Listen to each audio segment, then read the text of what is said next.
ITI Malhotra YouTube channel में आप सभी को स्वागत है। आज फिर हम फीटा टेट थ्योरी से MCQ लेकर आए हैं, जो कि CBT एग्जाम यानी कि जो ITI के ऑनलाइन एग्जाम होने वाला है उसमें सेम हूबहू क्वेश्चन पूछे जाएंगे। तो आप लोग देखना ना भूलें और अधिक से अधिक अपना दोस्तों मित्रों के साथ शेयर करें। तो चलते हैं हम लोग आज का पहला क्वेश्चन देखते हैं।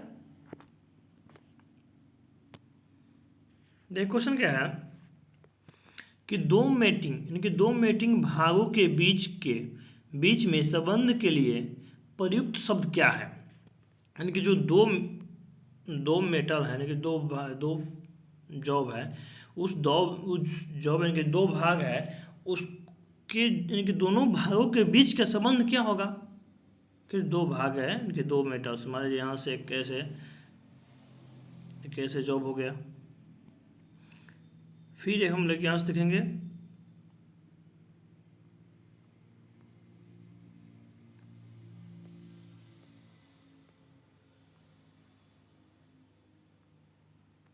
कि जो दोनों भाग के जो बीच में है इसका तो गैपिंग है, क्या होगा, इनकी इसका संबंध क्या है, तो इसका संबंध होगा फीट। क्या हो जाएगा, फीट हो जाएगा। इसका सेंसर क्या हो जाएगा, तो इसका सही आंसर होगा ऑप्शन नंबर ए, फीट हो जाएगा।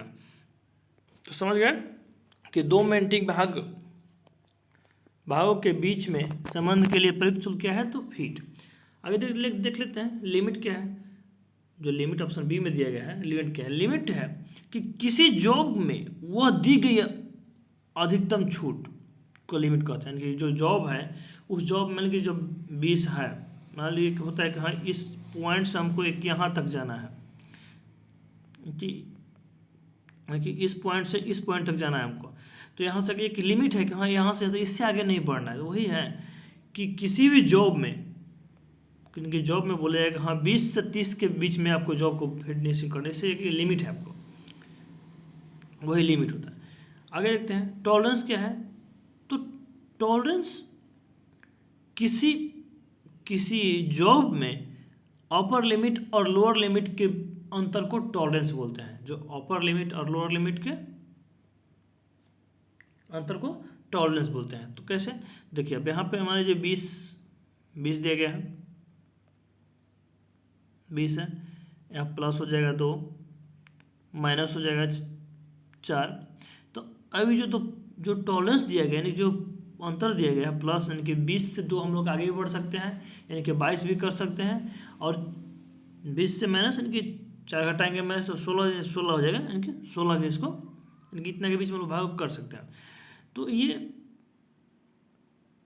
ये 2 और 4 के बीच में कितना अंतर है, तो 2 है। तो क्या होगा, 2 टॉलरेंस होगा। क्या होगा, 2 टॉलरेंस हो जाएगा हम लोग। अब अलाउंस देख लेते हैं।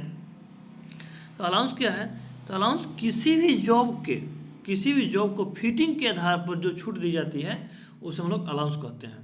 क्योंकि जो फिटिंग की जॉब के आधार पर हम लोग जो छूट देते हैं उसे हम लोग अलाउंस कहते हैं। कि किसी भी जॉब के फिटिंग के आधार पर जो छूट दी जाती है उसे हम लोग अलाउंस कहते हैं। तो समझ गए। हम लोग चलते हैं नेक्स्ट अगले क्वेश्चन की तरफ। अगला क्वेश्चन क्या है कि वर्नियर माइक्रोमीटर का अल्पतमांक क्या है। यानी कि what is the least count of vernier micrometer. यानी कि वर्नियर माइक्रोमीटर का लीस्ट काउंट क्या है। तो आप लोग को सिंपल बताया गया है कि सिंपल माइक्रोमीटर का लीस्ट काउंट क्या है, तो 0.01 mm। और वर्नियर कैलिपर का पूछा जाए तो 0.02 mm। और वर्नियर माइक्रोमीटर का पूछे तो क्या होगा, 0.01 mm। तो इसका सही आंसर क्या होगा, तो इसका सही आंसर हो जाएगा option number C. Option number C हो जाएगा। इनके वर्नियर माइक्रोमीटर का लिस्ट काउंट कितना होगा, तो 0.001 mm। क्लियर। अब चलते हैं नेक्स्ट अगले क्वेश्चन की तरफ। देखिए अगला क्वेश्चन क्या है कि इस टूल का क्या नाम है। ये जो टूल दिया गया है इस टूल का नाम क्या है। ऑप्शन ए है सपाट खुरचनी, ऑप्शन बी है हुक खुरचनी, ऑप्शन सी है half round scraper, option D है 3 वर्ग खुरचनी। तो जो खुरचनी का मतलब क्या है कि स्क्रैपर, क्या है, स्क्रैपर। तो सपाट खुरचनी का मतलब, सपाट का मतलब क्या होता है, फ्लैट स्क्रैपर। क्या होता है, फ्लैट स्क्रैपर। तो ये जो फिगर दिया गया है ये कौन सा खुरचनी, कौन सा स्क्रैपर है, तो ये है option number A, flat scraper, option number A हो जाएगा। इसका एंगल कितना होता है? तो इसका एंगल होता है 81। क्या होता है? 81 डिग्री इसका एंगल होता है। स्क्रैपर का एंगल कितना होता है? तो 81 डिग्री होता है फ्लैट स्क्रैपर का। आगे देख लेते हैं हुक स्क्रैपर क्या है भाई। तो हुक स्क्रैपर का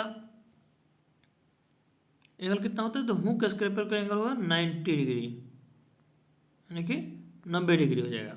इसका प्रयोग कहाँ करते हैं? तो इसका प्रयोग बीच में उभरे हुए मेटल को हटाने के लिए इसका हम लोग इसका प्रयोग करते हैं, हुक खुरचनी का। आगे है हाफ राउंड स्क्रैपर। देखिए हाफ राउंड स्क्रैपर को बेरिंग स्क्रैपर भी कहा जाता है। हाफ राउंड स्क्रैपर को बेरिंग स्क्रैपर भी कहा जाता है। तो इसका एंगल कितना होता है? तो इसका एंगल होता है 45 से 65, 45 से 65 होता है इसका स्क्रैपर का एंगल।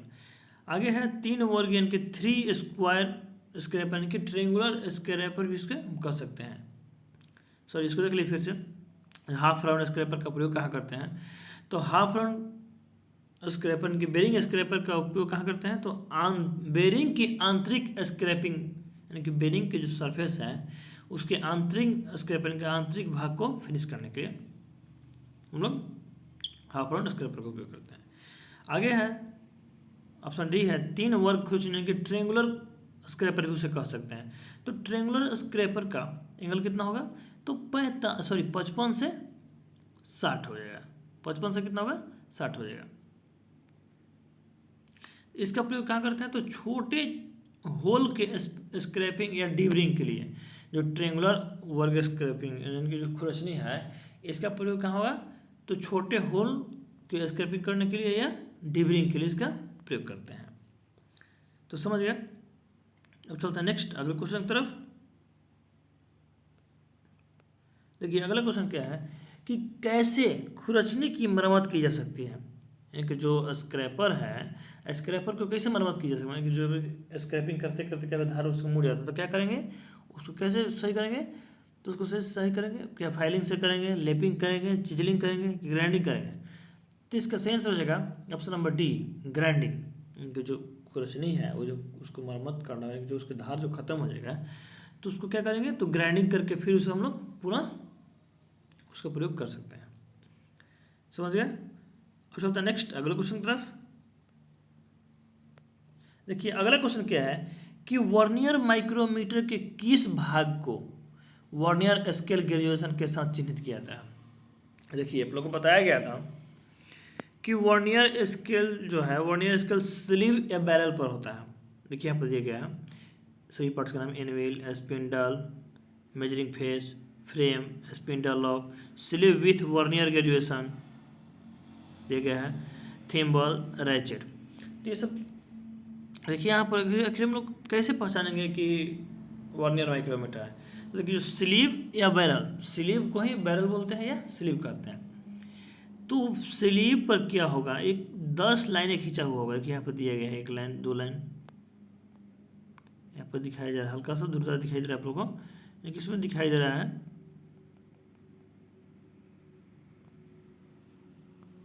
देखिए यहाँ पे ये सब लाइनें दिया गया है।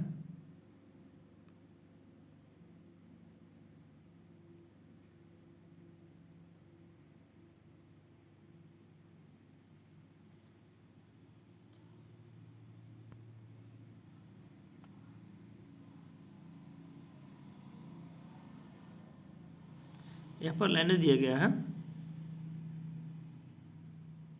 देख लिए। तो इसको हम क्या करेंगे? तो किस चीज़ पर रहता है जो ग्रेजुएशन लाइन है? यानी कि वर्नियर माइक्रोमीटर, जो वर्नियर माइक्रोमीटर के किस भाग को वर्नियर स्केल ग्रेजुएशन के साथ चिन्हित किया गया है? तो क्या हो जाएगा? बैरल, यानी कि स्लीव या बैरल बोलते हैं। एनिमल पर तो होगा नहीं, फ्रेम पर भी नहीं होगा, थिम्बल पर भी नहीं होगा। तो किसका सही आंसर क्या हो जाएगा? तो इसका सही आंसर हो जाएगा ऑप्शन नंबर डी, बैरल। क्या होगा? बैरल हो जाएगा। यानी बैरल का है या स्लीव दोनों एक ही होता है, एक ही नाम से जाना जाता है। तो समझ गए कि वर्नियर माइक्रोमीटर के किस भाग को वर्नियर स्केल ग्रेजुएशन के साथ चिन्हित किया जाता है? तो बैरल के साथ। समझ में गया। आज के लिए इतना है, फिर मिलते हैं नेक्स्ट क्लास में। दोस्तों अधिक से अधिक अपने दोस्तों मित्रों के साथ शेयर करें और PDF के लिए टेलीग्राम अवश्य ज्वाइन कर लें। Thank you.